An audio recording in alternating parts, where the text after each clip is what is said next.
Ces dernières années, ce style de chambre est devenu très populaire. La chambre est assez petite et dès qu'on y met le lit et l'armoire, ça devient vraiment étroit. Si on enlève les deux tables de chevet, on peut à peine caser un petit bureau. Il n'y a pas de place pour les livres ou quoi que ce soit. La maman entre et sort librement, il n'y a aucune intimité. Du coup, ils ont décidé de tout revoir. D'abord, ils ont installé deux armoires sur les côtés. En haut, on range les couvertures et les vêtements du quotidien sont accrochés sur des barres. Ils ont laissé un espace pour suspendre de longues robes. En dessous, deux boîtes de rangement simples pour les sous-vêtements et chaussettes.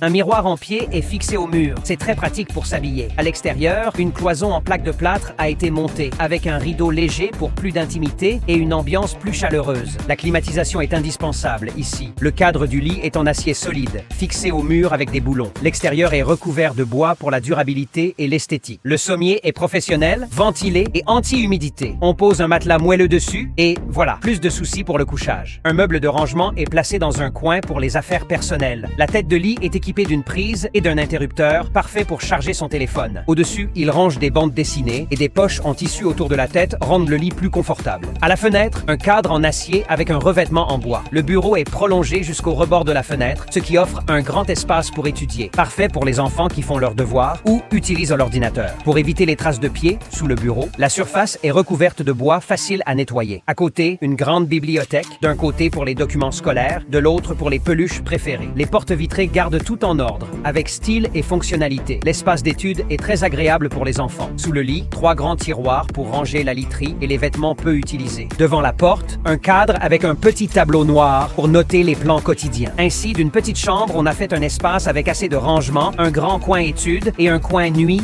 bien séparés. Le résultat final est vraiment impressionnant.